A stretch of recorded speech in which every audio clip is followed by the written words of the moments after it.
Amoureux de l'élevage, bienvenue dans cette nouvelle vidéo, les chroniques d'élevage leader. Aujourd'hui, nous sommes du côté de Ndokama. Pour ceux qui nous suivent, vous allez voir que c'est la énième vidéo que nous faisons vraiment sur ce site. Et aujourd'hui, je vais vous présenter l'avancement des travaux sur ce site.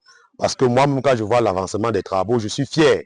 Je suis fier vraiment parce que le promoteur de cette ferme, étant du côté de la diaspora avec son épouse, ils nous ont fait confiance depuis le début de ce projet.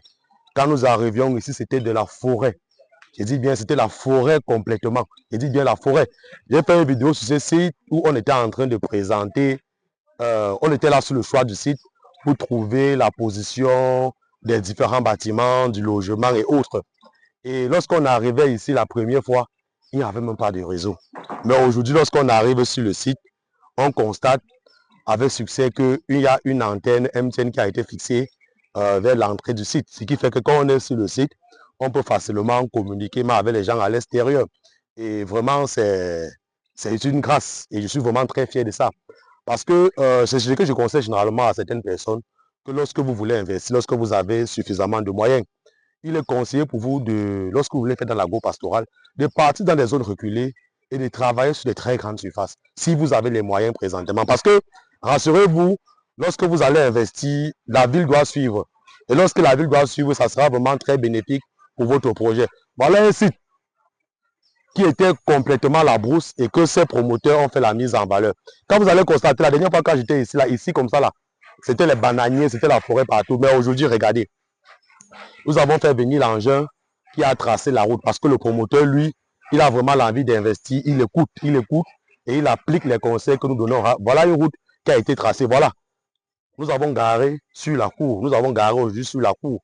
Alors qu'avant, lorsqu'on venait, on garait pratiquement des kilomètres d'ici avant d'arriver sur le site. Ce qui est encore intéressant sur ce site, vous vous rappelez la dernière vidéo qu'on avait un premier bâtiment en matériel provisoire. On avait construit un bâtiment en matériel provisoire. On a livré pratiquement 12 truies. On a livré les truies gestantes. Et il y a eu des mises bas et la ferme était déjà saturée. Donc nous étions sur le site avec le technicien qui devait recenser le nombre de planches, le nombre de lattes, le nombre de bassins qu'il va falloir pour la construction du second bâtiment qui devait prendre la suite de la production. Ce qui est intéressant encore sur ce site, comme vous avez observé aussi là les bananiers plantains qui sont en pleine croissance. Comme je dis, le promoteur, lui, il écoute les conseils et il a vraiment investi. Moi, j'apprécie vraiment ça. Moi, c'est vraiment ce genre de partenaire que j'aime, qui écoute et qui investit réellement. Bien. Ce qui est encore intéressant ici, et je vais vous présenter, c'est ce dispositif. Vous voyez, au début, c'était la brousse. La ville s'installe progressivement. Vous voyez ce dispositif, ça a été installé par nos partenaires dont nous présentons chaque fois. Il a signé Steve Flash. Vous voyez que le promoteur, lui, l'a écouté. Il a mis les batteries. Ça veut dire que les employés sur place déjà, ils ont la possibilité de communiquer. Et avec les batteries, ce système-ci comme ça, étant du côté de la diaspora, parce que je vous dis bien, ceux qui ont investi ici ne sont pas au pays.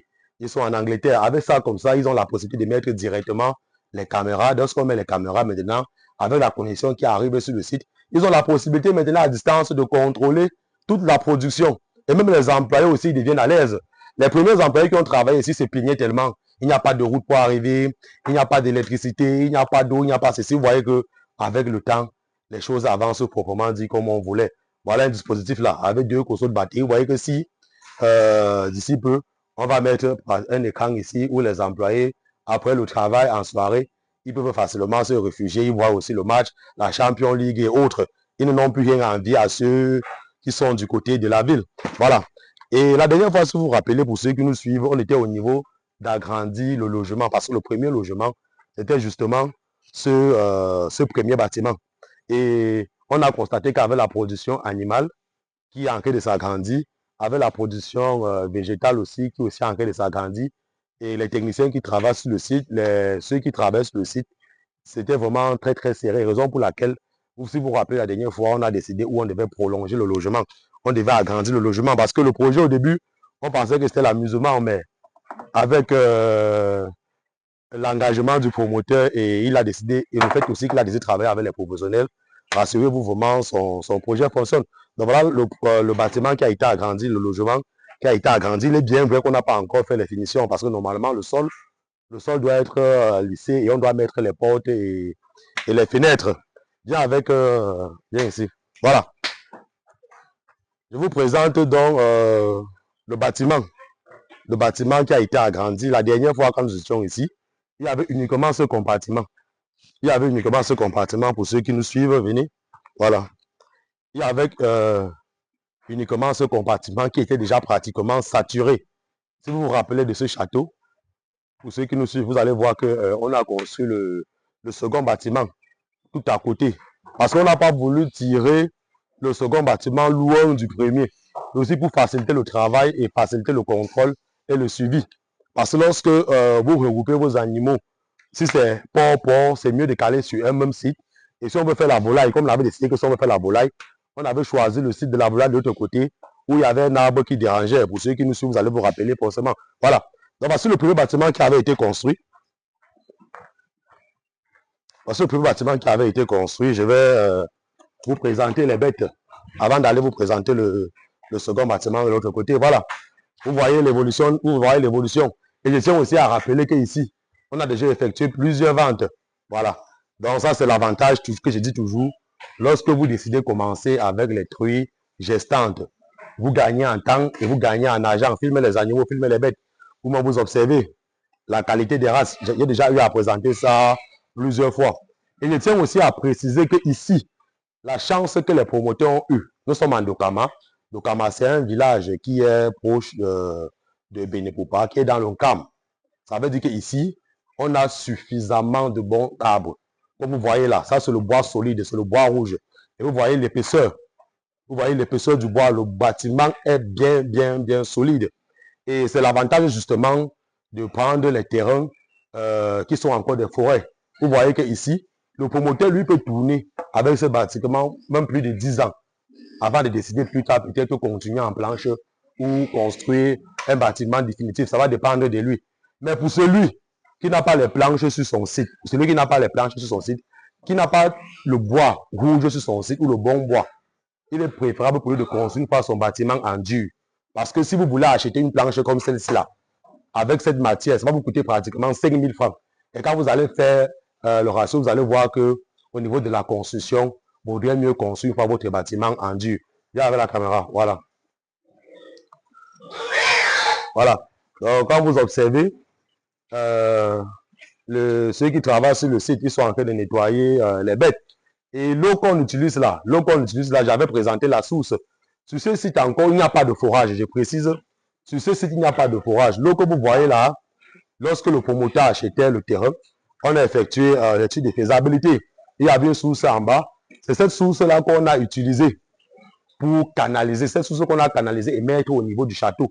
Et c'est ça qu'ils utilisent comme ça depuis déjà pratiquement, ça va faire bientôt 1 an qu'ils utilisent ça pour nettoyer les bêtes. Et ça produit suffisamment d'eau. Donc c'est l'avantage lorsque vous voulez acheter votre terrain de vérifier qu'il y a une source d'eau.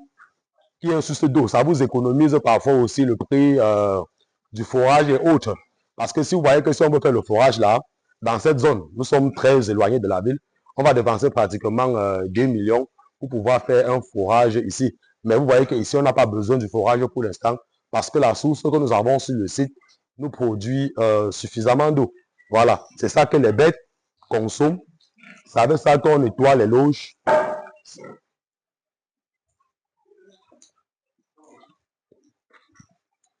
Voilà. Donc, vous observez l'avancement de la production. Voilà. Donc, vous allez voir que il y a beaucoup de reproducteurs, il y a beaucoup de nouveaux reproducteurs. Il y a beaucoup de nouveaux reproducteurs et il y a moins de mâles. C'est ce que je vous explique généralement. Il y a moins de mâles, pourquoi? Parce que lorsque vous avez une grande vision, lorsque vous avez un grand projet, lorsque vous démarrez votre projet avec le business plan que je vous propose généralement, qui est de 10 truies, un mâle, lorsque la production s'accroît, ce que nous vous recommandons déjà, c'est de sélectionner parmi les premières mises bas et les secondes mises bas vos futurs reproducteurs.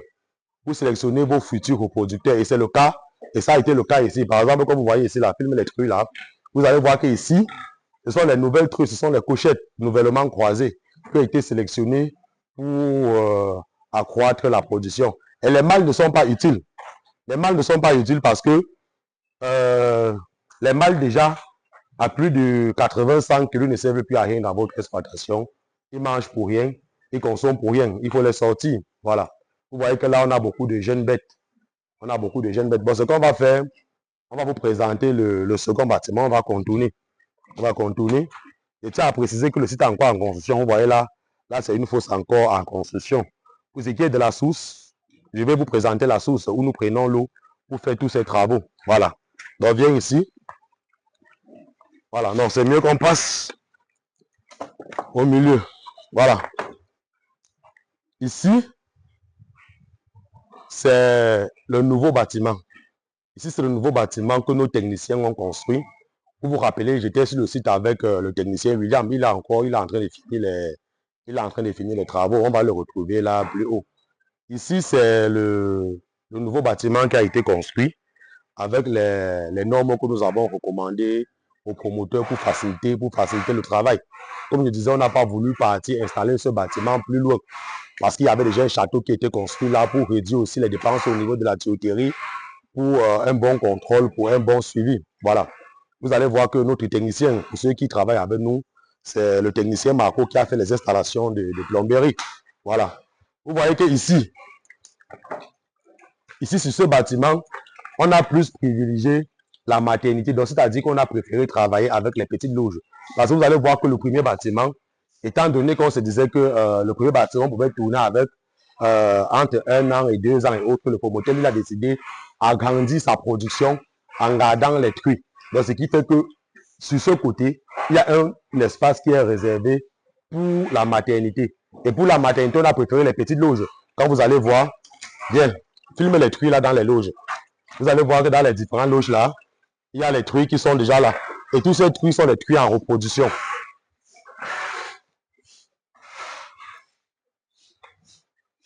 Vous allez voir que ici, les premiers truies que nous avons livrés, ce sont ces truies, les truies. Ce sont les truies qui sont dans les loges là. Donc ici, doit être considéré comme reproduction. Ça veut dire que tous les truies qui vont mettre bas, tous les truies gestantes seront de ce côté. Oui, tu peux filmer, voilà. Vous voyez que ici là, les loges, les dimensions sont 2 sur 3. 2 sur 3, pourquoi? Parce qu'on n'a pas voulu mélanger les truies et autres. Parce que là, on avait les très grandes loges et c'était un peu compliqué au niveau de la gestion de plusieurs truies. Bien. William là où?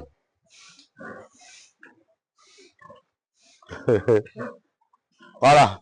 Donc, je suis toujours avec mon homme de main. Voilà. Donc, la dernière fois, on était ici ensemble pour voir dans quelle mesure on devait agrandir le logement et voir dans quelle mesure on devait faire construire ce bâtiment ce second bâtiment pour agrandir la production. Je suis avec William un peu. Voilà. Voilà. Donc, pour ceux qui nous suivent, dernièrement, on était du côté de Banjok et vous avez suivi William quand il disait que on ne pouvait pas utiliser les planches qu'il y avait là-bas pour construire une porcherie, on pouvait utiliser pour faire le poulailler parce qu'on n'avait pas ce type de bois. Hein? On n'avait pas ce type de bois. Quand vous voyez ce bois, ça veut dire qu'on peut l'utiliser facilement, même pendant 10 ans avant de décider. Comment réfléchir? Voilà, comment réfléchir. Voilà. Sinon, c'est comment alors? Non, ça va, ça va. Hein? Nous sommes toujours à l'œuvre et puis, tant que le besoin nécessite, on ne manquerait pas toujours d'intervenir pour ceux qui sollicitent nos œuvres. Oui. Ici, pratiquement, nous sommes à Dokama et puis il était question d'augmenter le bâtiment. Oui. C'est vrai, le bois a traîné, mais on a pu avoir quand même du bon bois, oui. Du bois rouge. Parce qu'une fois fixé, peu importe la grosseur de la bête, oui. on aurait une assurance qu'il n'y aurait aucun dégât. Et là, nous sommes en fin de travaux. Oui. On a déjà livré ces 2 autres bâtiments. Ici, c'est le bâtiment de la maternité qui est de 2 mètres sur 3, 14 loges. Et là, c'est le bâtiment pour faire sortir. Voilà, le bâtiment d'engraissement. Oui. Là, c'est les 5 mètres et 6 mètres. C'est le château aussi qui était tombé. Oui, non, en question, le château n'était pas tombé. C'est les gars qui font l'entretien, qui ont voulu que c'est la pompe n'amenait pas l'eau plus haut. La pompe avait un problème. Oui. Et donc, ils ont voulu mettre ça à un bas niveau. Là où ils ont mal manœuvré. Le château est tombé. Le cubiténaire est tombé. Ça s'est cassé. Le cubiténaire est tombé, ça s'est cassé. En principe, le château n'est pas tombé. C'est la mauvaise. L'homme appelé des gens, c'est venu pour positionner comme ça. Ah, ok. Ah, ça veut dire qu'il faut encore falloir un cubiténaire plus haut. Il va falloir un cubiténaire plus haut pour, comme on a déjà fait des bâtiments, il va falloir un cubiténaire plus haut. Bon, sinon, mais le chantier a duré comme ça, pourquoi? C'est toujours c'est à cause de... Parce que ça fait pratiquement 2 mois qu'on était ici. Oui, le chantier a duré, c'était le bois. Oui. Puisque dans le site même africain, on a déjà scié tout le bois rouge. Et actuellement, on a dû aller chez le voisin, on a acheté les arbres qui est du bois rouge pour pouvoir scier. Le temps de transporter chez le voisin pour ramener aussi le site. C'est ça qui a pris du temps. Mais on a quand même pu dire que nous sommes à la fin des travaux. Voilà. Donc vous voyez aussi ce qu'il vient d'expliquer.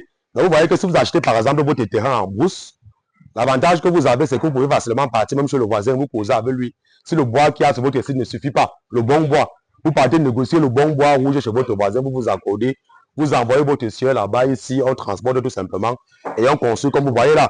Voilà pratiquement, sur le site, on a combien de loges? On a pratiquement tous les loges. On a pratiquement là-bas. Ici, nous avons 14 loges. 14 grandes loges. 14 grandes loges. Bon, ici, les nouveaux loges, nous avons 14 plus 7. Voilà. Donc nous sommes à 21 loges et 14 là-bas. Vous voyez que sur un site comme ça là, avec tout ce nombre de loges, ça veut dire que s'il y a suffisamment de moyens comme le promoteur, je sais qu'il est engagé, il peut lancer même maintenant ses 500 ports maintenant. Sans problème, il lance ses 500 ports, il tourne. S'il voit que la production a encore agrandi, qu'est-ce qu'on fait? On va encore agrandir le bâtiment. Donc voilà déjà le projet que je vous présentais. Donc justement, ça c'est l'avantage, comme je dis toujours. Ça c'est l'avantage. Ça c'est l'avantage que vous avez lorsque vous travaillez avec les professionnels du domaine. Si vous voulez vous lancer dans cette activité, travaillez avec ceux que vous avez vus qui ont déjà fait ce que vous voulez faire.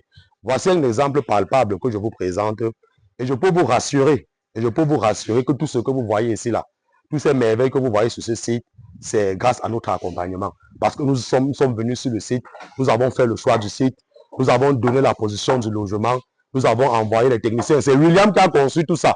Nous avons envoyé les techniciens, ils ont construit. Nous avons envoyé les plombiers, ils ont fait les installations.